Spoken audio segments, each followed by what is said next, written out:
case number 24-CR-1052. The defendant pleaded guilty to complicity to breaking and entering, a felony of the 5th degree. Both cases were referred for a pre-sentence report and victim impact statement and were set for sentencing today. Mr. Watson. Thank you, Your Honor. May it please the court, I'll be brief. I know we had conversations in chambers, but Your Honor, my client is a drug addict, and he lies and he steals to support his habit. Your Honor, he's got 2 young children. He is involved in their lives. I know that he wants to be there for them as they grow up.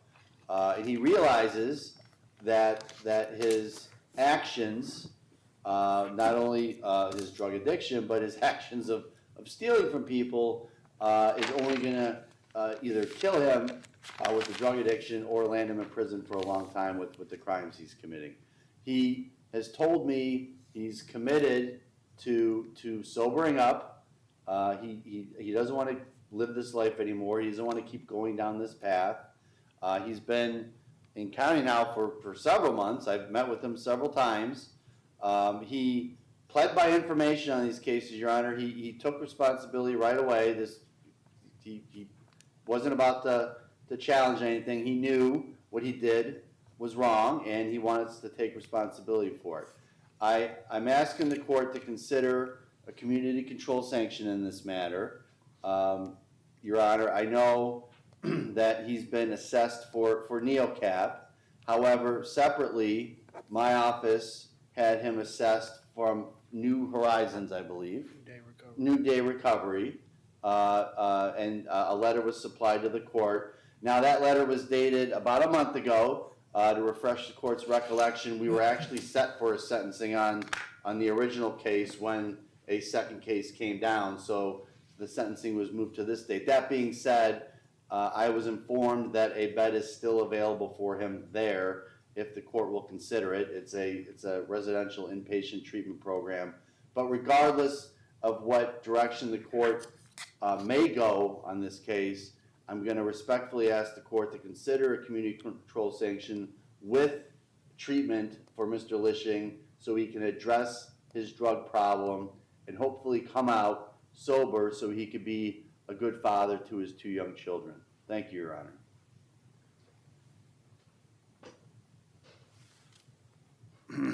Mr. Lishing, what do you want to tell me before I sentence you? Right now, I can say I messed up. I messed up real bad. This isn't who I am. It's never been who I am. I got caught into the drug addiction. Just got me to a point to where I couldn't even provide for my own self, let alone my children. And I took it upon myself to go out of my way to take the easy route out, which I never would have done any other time if it wouldn't have been for the drugs. I'm just asking that you at least give me an opportunity to show you that I'm not that person, that I can be trusted, I can be, a better person, a citizen of the community. Well, the problem is it looks like you're that person. It does, and the only thing I can do is apologize to. Because you've been playing around with the drugs for a quarter century, haven't you? It's been about 4 years Well, for the heavy stuff at least. Well, I mean, you got drug abuses going back to 2002. Those are all marijuana charges. Well, marijuana is a drug, isn't it? Yeah, I understand. Okay. Along with some domestics and a assault. Go ahead. Like Mr. Watson said, I have 2 small children, and I don't want to see them to grow up the way that I grew up, which I know right now it hasn't been going the best. I'm very active in their lives. The mother, unfortunately, is not. Her mother is actually taking care of them right now on her own, which is I feel terrible about. Just asking that give me the opportunity to go to this New Day Recovery and prove that I can, What happened, you were on intervention going back to 21 first in Cuyahoga, then in Lake County, so what happened with that? So with Lake County, I went to the Alpha House in Oberlin. I was there for 11 months. The program's 6 months. I was there for 11 months. I was their house manager, so I was, helping guys getting accustomed to the house that was out there. I left there. I moved in this with a person that was associated with that house to kind of try to rebuild my life outside of the sober house. I messed up, and then I actually messed up. I got arrested back in August of last year. We did Concord Pines, which I also finished. The only thing that I didn't finish with Concord Pines was the aftercare, because with my work schedule, it coincided to where they wanted me to take off 3 hours every Wednesday for a job that I had just gotten, and the work wasn't going for it. So it just kind of coincided. So I came back here, admitted to it. They took me off probation. Now the one in Cleveland, I'm still on probation for. They're just waiting for me to pop up so we can get this all handled, and then go on with whatever you decide to go with today, I guess. So what's the point of treatment? The point of treatment Right, for me, right. right now the point. So I have a lot of mental health issues, a lot of trauma issues that I definitely need to get counseling for. And Wasn't that the point of your intervention? yes, So it didn't work. I really didn't. I didn't give it the chance that I should have. Why not? If you to be totally honest with you, I was trying to save my wife's life, and without thinking about my own. What do you mean? So she's very, very, very bad. She's very, very, very bad active addiction right now. Nobody's seen her in almost 7 months. I mean, what can you do about that? Well, that's what I couldn't understand. I didn't understand that at first. No matter what I did, I wasn't going to be able to save her life. But we've been together for multiple years. We have children. We had, a home together. We've lost everything together. And I thought that if I could save her, I could save myself. And it just did not work the way that I thought it was going to. Well,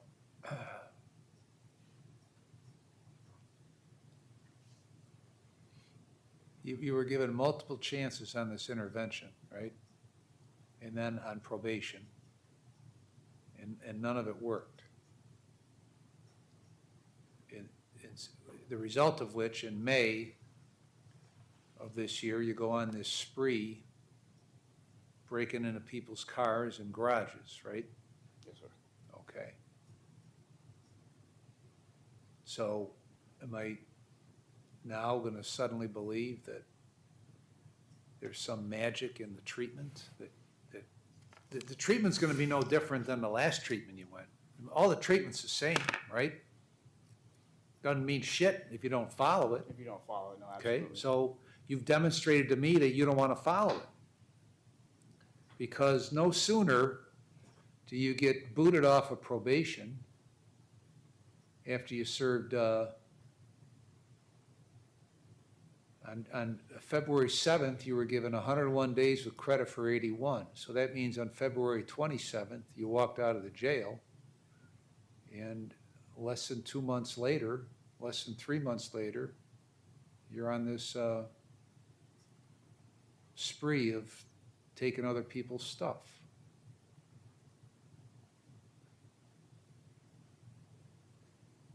So tell me what that was all about. That was, once again, that was my active addiction. When I left treatment, I had nothing. I had nowhere to go. I was basically I've been on my own for a very long time. And with... Well, but you're 43 years old. Yes, sir. Okay. So who else were you running around with stealing people's stuff? There was a few people.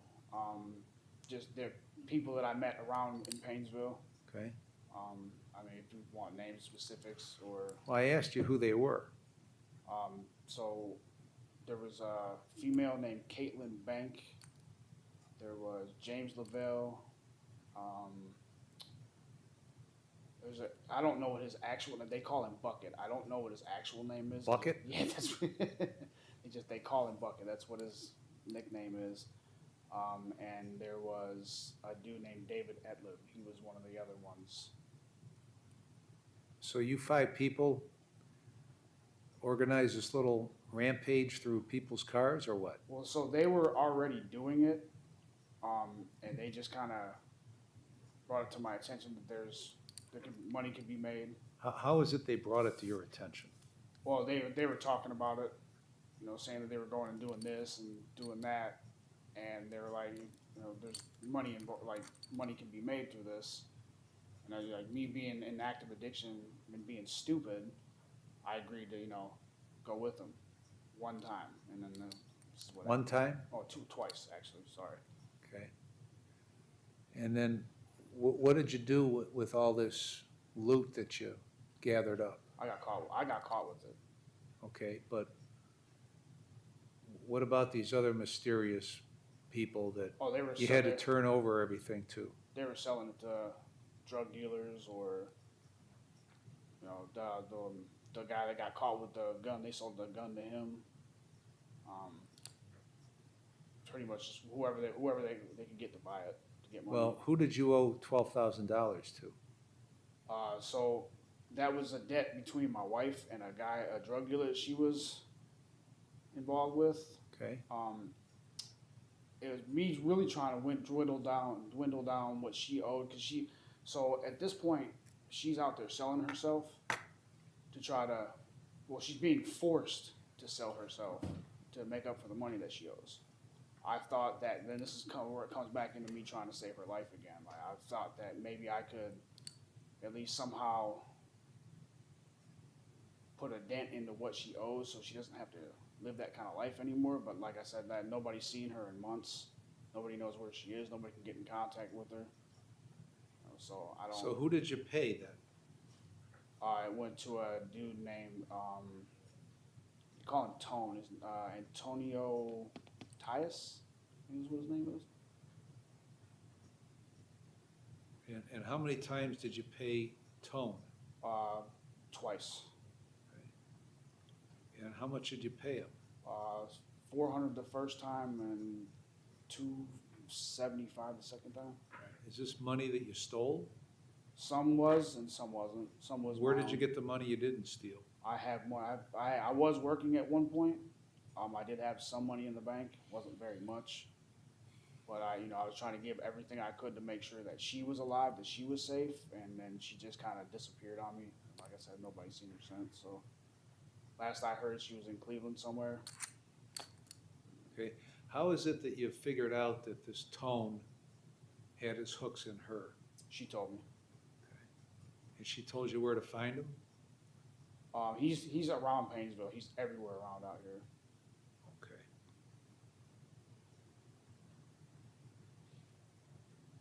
So is that why you started stealing stuff out of people's cars? Some of it, yes, and some of it to support my own drug habit, yes. So my guess is most of it was to feed your own habit. Because if it were to get her out of hock, you'd have taken all that money and given it to Tone, right? I mean, if I believe any of this stuff. Absolutely. If I believe any of it. Right. Or it could be that you're just a thief, that you don't want to work, that you want to just sponge off of other people. I've always worked. Well, then why weren't you working? Once again, the active addiction. Well, you've been playing with drugs at least pretty heavily for the last 4 years, right? Yes, sir. Okay. Did you work during those 4 years? Yes, sir. Okay. How did you work if you were addicted? I was a functional addict, I guess you can say. I was going to work, but I was going to work high. I was working for Polychem on Heisley Road. All right. So that gets me right back to the treatment issue. you were given opportunities in Cuyahoga and Lake to stop doing what you were doing, and you didn't show much initiative to do it. So once again, why should I put you on probation and put you in treatment if you don't seem all that interested in it? I mean, to be honest with you, you're right. You're absolutely right. I wasn't interested in it. Right. And I don't understand why. I wish mean, I could. if your wife is a bad addict and you got into the heavy stuff 4 years ago,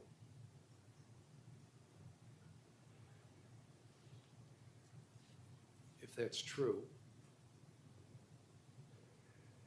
and you pick up some felonies, right? Because you never had felonies before the Cuyahoga and this one. Mm-mm. So that didn't make you stop and pause and say, maybe I shouldn't do this, and maybe now I've got this chance for intervention, maybe I should take advantage of it and stop screwing around. That you weren't interested in that? I want to say that it was a 50. I was and I wasn't. I wasn't interested in it because it wasn't the way I wanted to do it, but then I was interested in it because I didn't want to destroy my life any farther than it already was. Like I said, I did complete two other programs that were long term. Okay, but that's fine, okay? Anybody, really, I mean, anybody can complete a program. Yes, sir. Okay? Completing a program doesn't really mean anything. Taking what you learned from the program and applying it is what means something. Otherwise, the treatment is worthless. Yes, sir. I I agree. mean, anybody can go over to the jail treatment program, stare at the wall, and complete the program. Anybody can do that. But it doesn't mean anything if once you get out, you don't apply what you learned. You seem to have no interest in applying what you learned.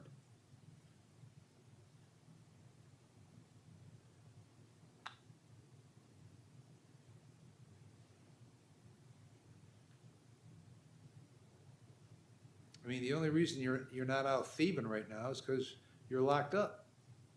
Otherwise, that's what you would be doing, because that's who you are. Now, these other 4 people that you were working with in this little criminal enterprise, where did you meet them such that you joined their little gang? On Morris Avenue, right here in Painesville. Okay, what were you doing on Morris Avenue when you happened to meet these people? Just hanging out at the house, actively doing drugs. Whose house? James Lavelle's. Okay.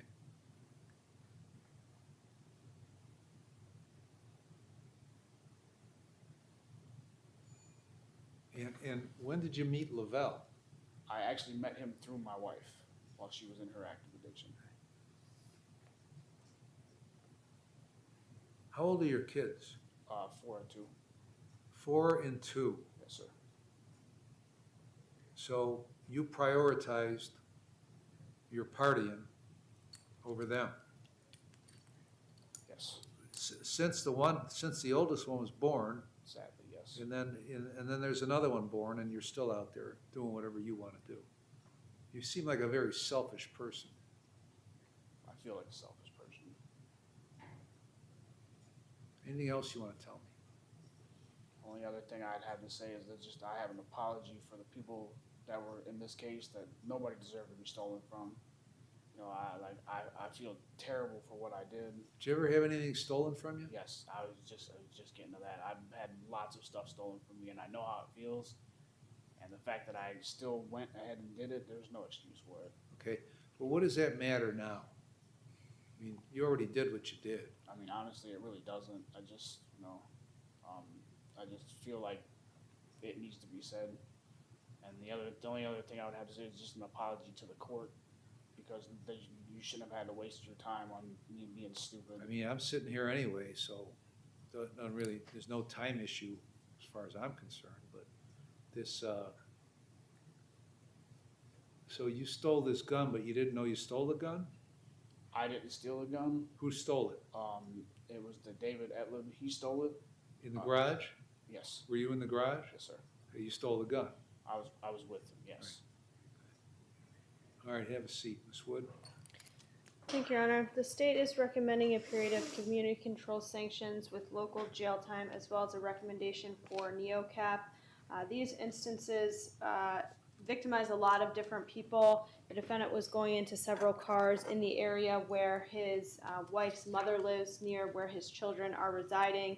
He created a huge inconvenience for many people, stealing credit cards, purses, wallets that contained medical cards, insurance cards, driver's license paperwork, pay stubs, an iPhone, a huge inconvenience for a lot of people who had to wonder where their property went, deal with the banks and canceling credit cards, putting freezes on their accounts to make sure that money wasn't taken from them. And the defendant acted in a group with other people to victimize several different individuals in these cases. I think that the court can make the finding that this was organized criminal activity. The defendant stated there was a group of them that went car shopping, and he was with another person that went into... Car shopping. Is that what you were doing, car shopping? That's what they call it. Yes. I love that term. Go ahead. Car shopping. Just, I've gone car shopping before to buy a car. Okay, go ahead. Unbelievable. He has a history of criminal convictions. There's been a rehabilitation failure. He's been on supervision to 2 different courts before. So I think an appropriate recommendation would be NeoCap to force the defendant to engage in some treatment and then take those treatment tools and apply them after and if he can successfully complete those programs. We'd also ask the items be forfeited to the law enforcement agency so they can be returned to the victims, as well as no contact with all the victims in these cases. How much, I have 2 victim impact statements, one from a Godinez, Yes. and I can't tell what they're, She had her iPhone taken. okay, and so what's the amount she's claiming?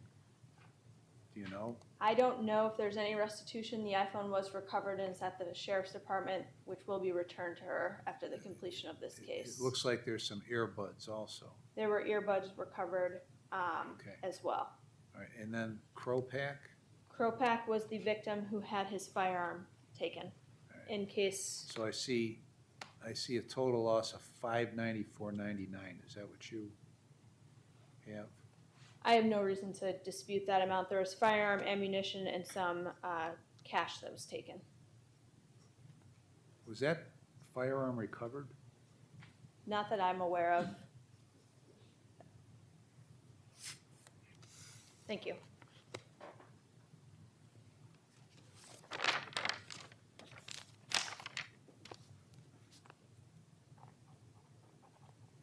Have you ever had a credit card stolen before? Yes, sir. And as a result of your credit card being stolen, what did you have to do? Cancel it. Call the credit card company and have it canceled. Right. And check to see if anything was bought on it, if it was used anywhere. All right, I've reviewed the pre-sentence report.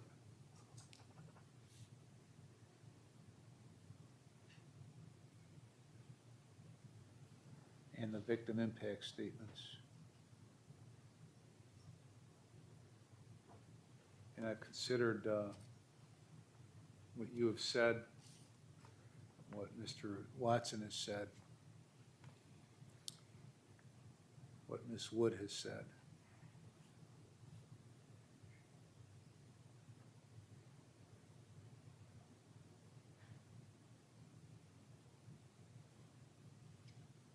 And I have considered all the applicable statutes, those being 29, 29, 11, 12, 13, and 14.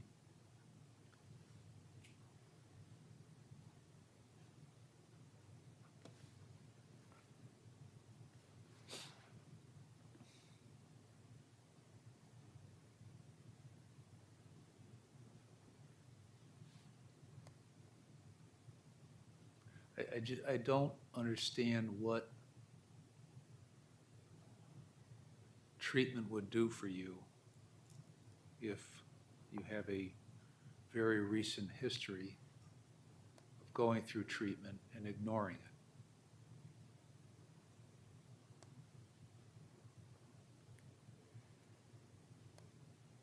You've been screwing around out in society for 25 years. None of it felony until the last few years, but causing a problem all over the place. With disorderlies, with damagings, with drugs, with assaults, with domestic violences. I don't know, I can't count how many contempts you got, so you don't have much use for the court system. When they put conditions on you, you just seem to ignore them. Otherwise, you wouldn't have all these contempts. And you ignored Judge Lucci and Judge Rupel and their intervention orders. So what good does any of this do with regard to you? Are you talking on the treatment matter? Or, Well, the person you are is a person who's been in trouble for 25 years. yes, sir. Who routinely ignores whatever he has to do in order to get himself out of trouble. And then when you get felonies, you ignore the terms that are placed upon you. So what good? Why would I beat my head against the wall again? I can understand why, you wouldn't trust anything that I'm saying. I'm just asking for the opportunity. It's not even trusting what you're saying, it's trusting what you've done. Right. No, I don't have to believe or disbelieve anything you tell me. I can look at what you've done. And you have objectively ignored everything that Judge Gall told you downtown and Judges Lucci and Rupel told you here.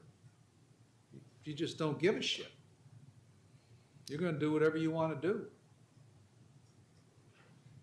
Instead of working, you're going out stealing from people. With 4 other bandits.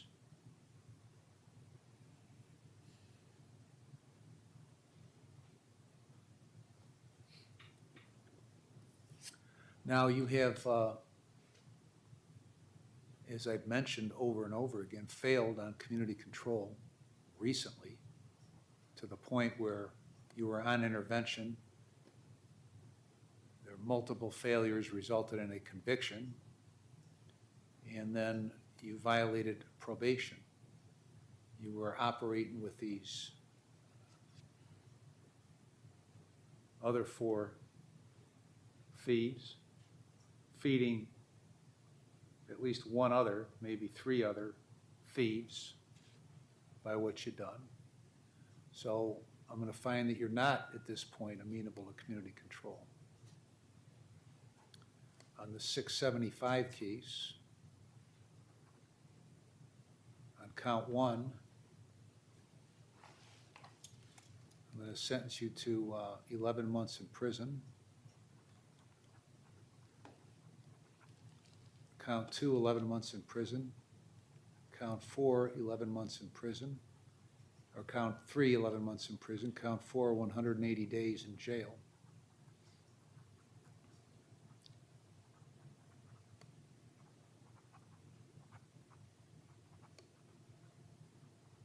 With credit for 134 days. On 1052, I'm going to sentence you to 11 months in prison. Each of the counts in 675 are consecutive to each other, and that case is consecutive to 1052. And these sentences, these consecutive sentences, are necessary to protect the public from future crime by you, as been demonstrated by your activity, and to properly punish you. And they are not disproportionate to the seriousness. of the crimes. And at least two of these offenses, all of these offenses, in essence, were committed as part of a course of conduct. And the harm caused by these multiple offenses are such that no single prison term adequately reflects the seriousness of your conduct. And your history of criminal conduct demonstrates that they are necessary to protect the public. When you get out, you might be on post-release control for 2 years with conditions. If you violate the conditions, the parole authority could return you to prison for up to 9 months for each violation, up to 1/2 of my sentence. If it's a new felony, you could get an additional consecutive prison sentence for the violation, the maximum of which will be the greater of 12 months or the time left under post-release control. Restitution ordered to Cropac in the amount of $594.99. The costs are assessed, the items are forfeited, and any remaining counts are dismissed. Anything else, Ms. Wood? No, Your Honor. Mr. Watson? No, Your Honor. We're adjourned.